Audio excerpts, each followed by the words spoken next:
da, abecedare guztia bezala, eta antzerkia izan ziteke lehenengo hitza edo aktorea edo artista, baina hori baino askoz lehenago Arintzano agertzen zait bere jaioterria, Nafarroan, konde baten zerbitzura dago bere familia oso.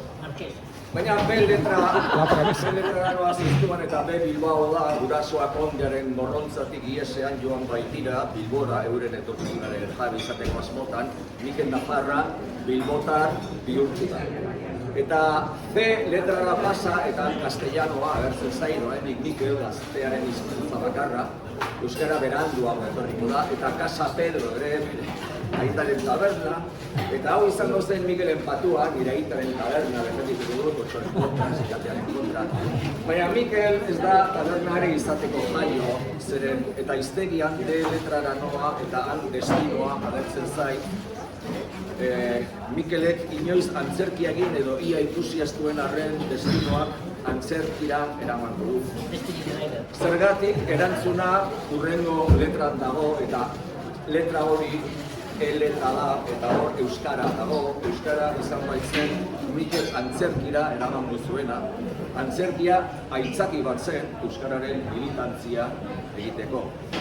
Haritik tiratu eta F letraren horrian farandula agertzen zain, baina farandula oraindik urrun sentitzen du, Mikelek sentitzen du. Oraindik ez da ez gara faranduleroa, euskal kulturaren aldeko aktivistak besterik ez gara. Eta G letrara pasa eta gaztea aurkitzen du, Mikel gaztea zen orduan eta gauza zer diren Mikel gaztea da oraindik. Non eskutatzen da, betiereko gaztetasun horren sekretua, hurrengo letra I da ilusioa.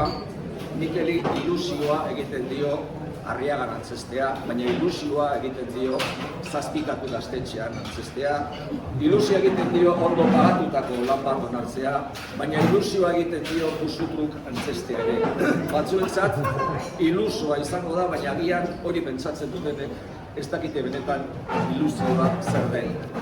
Eta Jotaren horria ireki eta hor ilusioaren etxaiak diren hipoiak agertzen dira, eta K letrara pasa eta kolpeak datoz, eta L letrara eta leia.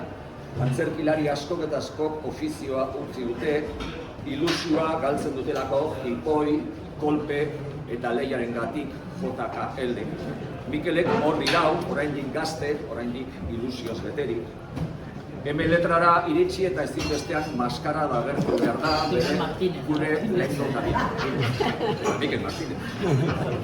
Eta N-ren horria ireki eta hor neka ezin agertzen zain nola ez, eta O letrara pasa eta hor oso nagusitzen da, Mikel oso delako, oso antzerkizalea, oso euskalzalea, oso inkietoa, oso aktiboa, oso sudurlu.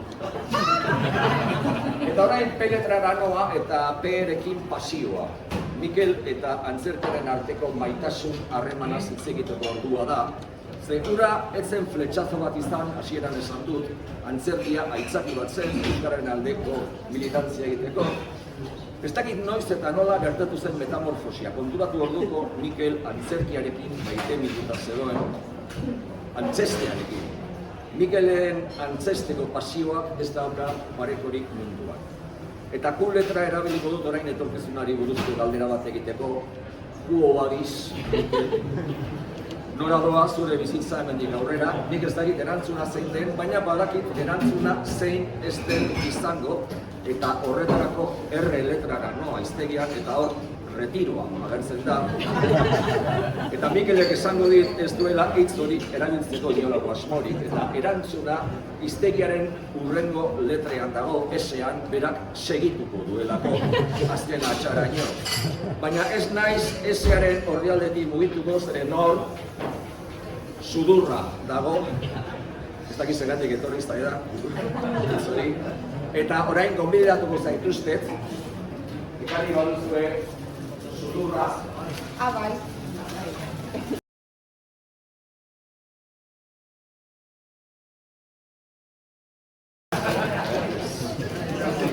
Eta eseren ostean, eskerrik asko, sudurrengatik, T dator eta T-rekin tartean, baina ez du propagandarik egin. Horria pasa eta ikusten dut, eta unekin utopia, zeren Mikelek haintzat hartu du Gabriel Aresteren mandatua. Gure 7 poesi liburu, 7 herrera diferentetara itzultzen ez diren bitartean, gure musika modernoa Europako bestseller ez den bitartean, Nobel sari bat irabazten ez den bitartean, debekatuta dago, neuk debekatzen dut, inork ez du irrintzinari botako, inork ez du zortzikorikan kantatuko, inork ez du txapelik jantziko. Eta horrezegatik ubera noa esateko bibazu, Mikel. Bibazu, ubere. Eta ekiza hartzen dut eta egiz horrekin lehenengo eta neroko nahi gabe eta frustrazioak ezabatuko ditugu eta konturatu orduko fetara heldu gara eta ahora bazen zait hitz hau zaharra. Eta hitz hori ekisarekin ezabatzeko zorion nago, baina pentsatzen jarrita, gordetzea, erabaki dut, hiztegi batean hitz biak gabitzen baldin badira, zergatik ez pertsona batean, zahar eta gazte, gazte eta zahar aldi berean. Onerako eta txarrerako, gin eta jartzea. Eta bai, asmatu duzue, bukatu dugu, baina bukatu aurretik eta hori berriro jasoko dut, azkeneko hau esateko, Mikel, zorion!